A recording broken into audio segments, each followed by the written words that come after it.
शिरूर लोकसभा मतदारसंघाचे खासदार अमोल कोल्हेंवर उपमुख्यमंत्री अजित पवार यांनी नाव न घेता टीका केली आहे। एका खासदाराला निवडून आणण्यासाठी मी आणि वळसे पाटलांनी प्रयत्न केला, तसंच आता आम्ही त्यांच्या विरोधात उमेदवार दिला तर तो आम्ही निवडून आणणारच, अशी प्रतिक्रिया अजित पवार यांनी दिली आहे।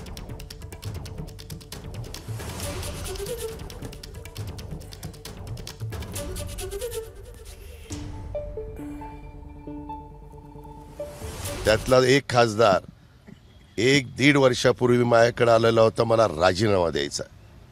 त्या खासदाराला उमेदवारी मी दिलेली आहे। त्या खासदाराला निवडून आणण्याच्या करता जीवाचं रान मी आणि दिलीप वळसे पाटलांनी केलेलं आहे। त्यांना खासगीत असं बोलवा आम्हाला समोरासमोर। आता त्यांचं चाललेलं आहे सगळं, परंतु ते मधल्या काळामध्ये 6 विधानसभा मतदारसंघात फिरत नव्हते। त्यांनी पूर्णपणे दुर्लक्ष केलेलं होतं। मी एखादी बोलणार नव्हतो, परंतु आता यांना आता उत्साह आला, निवडणूक आल्यात ना जवळ, त्याच्यामुळे एक पदयात्रा आणि विदयात्रा, कुणाला संघर्ष यात्रा सुस्ती, कुणाला पदयात्रा सुस्ती चालायचं। आम्हाला वाटलं होतं की ते वक्ते उत्तम आहेत, वक्तृत्व चांगलं आहे, उत्तम कलाकार आहे, संभाजी महाराजांची भूमिका अतिशय उत्तम पद्धतीनं त्यांनी बजावलेल्या सगळ्या त्या मालिकेच्या काळात महाराष्ट्रातल्या अनेक आमच्या नागरिकांना, ग्रामस्थांना, महिलांना त्याच्या सिरियल लागायचे त्यावेळेस खिळून ठेवण्याचं काम केलं।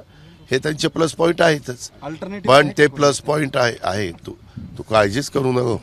तिथं दिलेला उमेदवार मी आज तुला सांगतो की निवडूनच आणून दाखवेल। दरम्यान खासदार अमोल कोल्हेंनी माझ्याशी बोलताना काय प्रतिक्रिया दिली आहे तीही पाहूयात।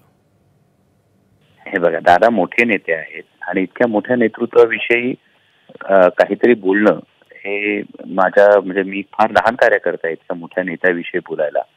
ना मी राजकारणातला किंवा मला ना कुठली राजकीय पार्श्वभूमी आहे, ना माझा कुठला कारखाना आहे, ना कुठली शिक्षण संस्था आहे। त्यामुळे अशा पद्धतीचं काहीतरी मोठ्या नेत्यांनी बोलल्यानंतर लगेच त्यावर बातम्यांमध्ये येण्यासाठी प्रत्युत्तर देणं हे काही मला पटत नाही। मी मला जी जबाबदारी दिली होती ती पार पाडणं हे मला महत्वाचं वाटतं आणि आदरणीय पवार साहेबांच्या नेतृत्वाखाली ही यापुढे सुद्धा शिरूर लोकसभा मतदारसंघातील जे महत्वाचे प्रश्न आहेत हे मार्गी लावणं हे गरजेचं आहे। मला वाटत नाही की दादांनी इतक्या मोठ्या नेत्याविषयी माझ्यासारख्या लहान कार्यकर्त्यांना काही प्रतिक्रिया द्यावी। त्यांचं जर काम केलं नसतं तर कोविडच्या लसीकरणाच्या काळामध्ये 5 लाख नागरिकांचं लसीकरण करणारा आपला देशातला एकमेव मतदारसंघ आहे। इंद्रायणी मेडिसिटी सारखा प्रोजेक्ट जो मांडलाय तो शिरूर लोकसभा मतदारसंघामध्ये मांडलाय। शिवसंस्कार सृष्टी अजून टेक ऑफ झाली नाही। आज छत्रपती संभाजी महाराजांच्या समाधी स्थळाचा जो जीर्णोद्धार होतोय, हे समाधी स्थळ इतकी वर्ष तिथेच होतं ना।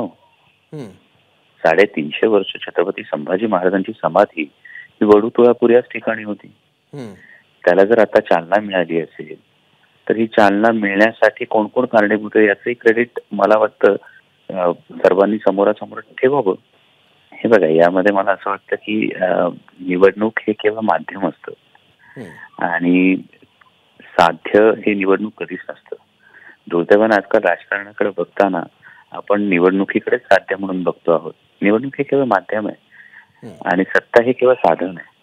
त्यामुळे सत्ता येते जाते, पद येतात जातात, आपण काम करणं जास्त महत्वाचं असतं। आपली तत्व, आपली निष्ठा, आपली मूल्य या सगळ्या गोष्टी एका जागी ठेवून हे काम करणं मला महत्वाचं वाटतं आणि त्यानुसार आदरणीय पवार साहेबांच्या नेतृत्वाखाली ते काम करतोय।